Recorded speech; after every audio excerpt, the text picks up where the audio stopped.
آپ نے نوٹس کیا ہوگا احسان کا لفظ بولتے ہی لوگ نماز کی بات شروع کرتے ہیں، روزے کی، کلمہ، زکوٰۃ، کیونکہ اوپر اسلام میں 5 چیزیں بتا دی، حالانکہ نیچے اسلام نہیں لکھا ہوا، نیچے تعبدو لکھا ہے، تعبدو، کہ تو کھڑا ہوگا، تیری آنکھ کھلے گی تب بھی تجھے اللہ نظر آنا چاہیے، ابھی تو وضو بھی نہیں کیا، نماز کا سوچا بھی نہیں ہے، you being alive is the عبادت، تیری جو کانشیسنیس ہے کہ تو کھڑا ہو گیا، تیری بستر میں آنکھ کھل گئی ہے، سب سے پہلے تجھے اللہ دکھائی دینا چاہیے، اور اگر تجھے اللہ نظر نہیں آ رہا تو یہ سیکھ لے کہ اللہ تجھے دیکھ رہا ہے،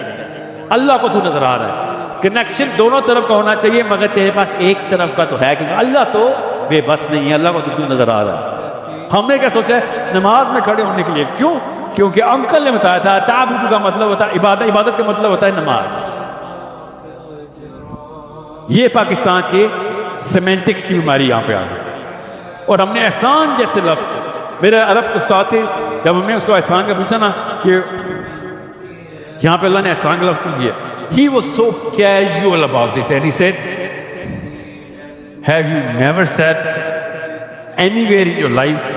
کہ کیا خوبصورت بات ہے؟ and I said yeah why؟ بس یہ ہے یہاں پہ احسان، احسان سے نہیں حسن سے کر، بہتر پہ کیوں لے کے جاتا ہے، اس کو حسین پہ لے کے جا، کہ اس سے خوبصورت کوئی ورژن نہیں ہے آپ کے پاس۔ اللہ تعالیٰ کو خوبصورتی پسند ہے، اور اللہ تعالیٰ نے یہ خوبصورتی رکھی ہوئی ہے کہ تو کبھی بھی میری آنکھ سے اچھل نہیں ہوگا۔ اس کا مطلب صرف میں نہیں ہوں، اس کا مطلب ہے ایک ایک تخلیق جو اللہ نے کی ہوئی ہے ہر وقت اللہ کی چیز ایسے آسلیٹ کر رہی ہے۔ یہ وہ احد ہے جو اقبال اور اللہ کے نبی صلی اللہ علیہ وسلم نے بنایا، اور اقبال ہمیں دکھانے کی کوشش کر رہا ہے کہ تمہیں دیکھو تو صحیح کہ تم کیسے ہو سکتے۔ فلک سے خاک پر لایا گیا، فلک سے خاک پر لایا گیا، کہاں کھویا کہاں پایا گیا، میں زیور ہوں عروس زندگی کا، بڑے نازوں سے پہنایا گیا، نہیں عرض و گزارش میرا شیوا، یہ توپ پہنے ہوئے نا، نہیں عرض و گزارش میرا شیوا، صدائے کن میں فرمایا گیا، کہ میری ایک ایک نظر کے اوپر جو میں ہلاتا ہوں اور جو اللہ مجھے دیکھتے ساتھ ساتھ کن جاری ہو رہا ہے، ورنہ میری آنکھ نہ کھلتی، آنکھ کھلتی تو میرے سامنے جو کچھ بھی ہے وہ اللہ نے اپنی مرضی سے دکھوایا مجھے،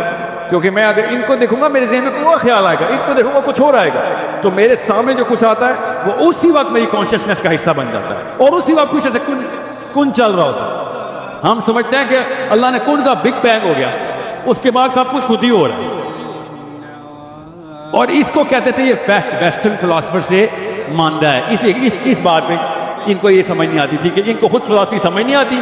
قرآن کو تحقیقی طور پر دیکھا نہیں، اور چونکہ اقبال نے دیکھ لیا تو بھائی آپ تو گورے لگتے ہیں، کیوں؟ کیونکہ میرے سند میں یہ نہیں لکھا ہوا جو آپ نے بول دیا، گوروں نے نہیں لکھا ہوا ہے، گوروں کا الٹ ہے، گوروں کا ٹوٹل الٹ ہے، گورے تو خیر اللہ کو مانتے ہی نہیں، تو گورے اللہ کو مانتے فلاسفر ان کی بات ہے، وہ الٹ لکھتے ہیں، وہ فری ول کہتے ہیں کہ اللہ تعالیٰ نے ہمیں کھلی چھوٹ دے دی ہوئی ہے، آپ دیکھی جائے گی، بائی پرنسپل وہی کہتے ہیں، آپ پکڑے گا تمہیں مگر دیکھی جائے گی، اب انٹرونشن نہیں کرے گا تم، اور نہ فری ول ڈٹرمنزم سے چینج ہو جائے گی۔ اقبال نے یہی الٹا بولا کہ فری ول کی اوقات نہیں ہے تمہاری ہماری، ایک سیکنڈ کے لیے زندگی کو میرے بس میں کر کے دیکھو، میں نے آگ نہ لگا دی اپنے آپ کو، تو فری ول کی اوقات میں مجھے لمیٹڈ آپشن اللہ دے جا رہا ہے، ان میں سے میں فری ول دیتا ہوں، اگر ساری آپشن مجھے مل جائیں تو مجھ جیسے لالچی نے تو اپنے آپ کو مار دینا سب سے پہلے،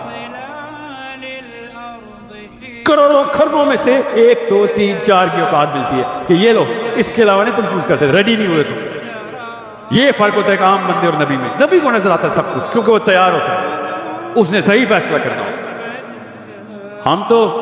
2 گاڑیوں میں سے گاڑی نہ خرید سکیں، دونوں لے کے آ جائے، دوسری ادھار پہ، دوسری چوری کر کے پیسے سے، ہم تو اتنے لالچی ہیں، ہمارے تو کانشیسنیس کو چھوڑیں، ہماری تو مورالٹی زیرو ہے، کانشیسنیس تو وہ بات کی بات۔